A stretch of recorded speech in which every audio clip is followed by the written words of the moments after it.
রাস্তা দিয়ে আপনারা হাঁটা শুরু করবেন, দেখবেন প্রত্যেকটা রাস্তার পাশে পাশে বাইকাররা দাঁড়িয়ে আছে, গাড়ি নিয়ে দাঁড়িয়ে আছে, লোকজন তেলের জন্য হাহাকার করতেছে 2 থেকে 3 কিলোমিটার ধরে লাইন। এই যে একটা পরিস্থিতি, আমার মনে হয় এত সুন্দর করে গুছিয়ে ট্যালেন্টেড মিথ্যা কথা শেখ হাসিনা হয়তো বলতে পারতো কিনা আমি জানি না।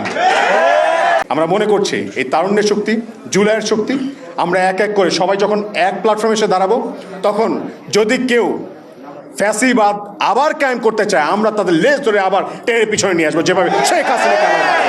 দেশের এমন সময় আমি যুক্ত হয়েছি নাগরিক পার্টিতে যে দেশের এখন ঠিক আবার ক্রান্তিকালের মধ্যে প্রবেশ করেছে, যেখানে আমাদের নির্বাচনের পরে একটা ডেমোক্রেটিক ওয়ার্ডারের মধ্যে বাংলাদেশে প্রবেশ করার কথা, সেখানে আমরা দেখছি যে বাংলাদেশের বর্তমান যে সরকার মাত্র 2.5 মাস হলো গঠন হয়েছে, তার মধ্যেই তারা উল্টো পথে হাঁটা শুরু করেছে, ঠিক যেমন শেখ হাসিনা হেঁটে গেছে। এই যে দেশের এখন একটা পরিস্থিতি, আপনারা প্রত্যেকেই জানেন যে দেশের জ্বালানি সংকট কি প্রখর অবস্থা ধারণ করেছে।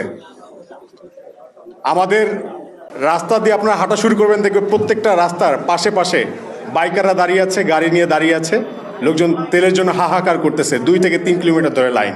কিন্তু বাংলাদেশের বর্তমানে মন্ত্রী পরিষদের সরকার দলীয় যে সকল মন্ত্রীদের আমরা দেখছি, তারা যেভাবে মিথ্যাচার করবে বলছে যে সব কিছু একদম ঠিক আছে, শস্য শ্যামলা সুজলা সুফলা বাংলাদেশ, বাতাবি লেবুর বাম্পার ফলনের মতো আবারও আমরা একই রকম কাহিনী দেখতে পাচ্ছি।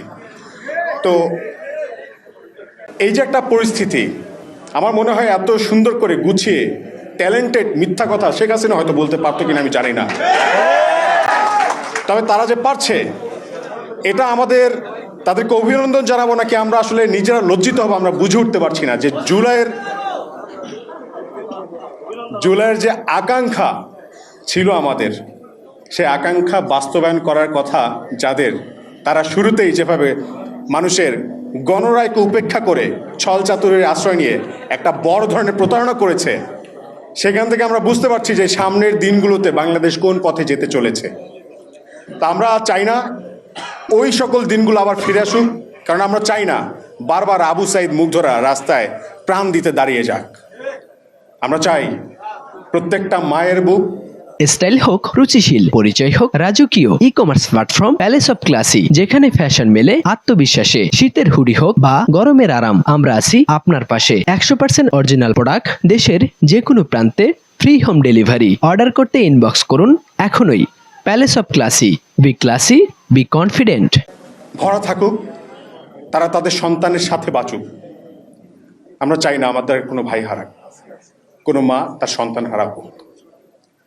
সেই সাথে আপনাদেরকে এটুকু বলতে চাই যে বাংলাদেশ আমাদের প্রত্যেকের দেশ। আমরা মনে করি, আমি মানে বাংলাদেশ। আমরা যদি সবাই সবাইকে নিজেকে দক্ষ করে তৈরি করি, এবং আমরা যদি সবাই সচেতন হই, একসময় সারা বাংলাদেশ একটা সুন্দর রাষ্ট্রে পরিণত হবে। তা আমরা সেই সুন্দর রাষ্ট্র বিনিময়ের জন্য আমরা সবাই একজোট হওয়া শুরু করেছি। আমরা মনে করছি এই তারুণ্যের শক্তি, জুলাইয়ের শক্তি, আমরা এক এক করে সবাই যখন এক প্ল্যাটফর্মে এসে দাঁড়াবো, তখন যদি কেউ ফ্যাসিবাদ আবার কায়েম করতে চায়, আমরা তাদের লেজ ধরে আবার টেনে পিছনে নিয়ে আসবো, যেভাবে শেখ হাসিনা।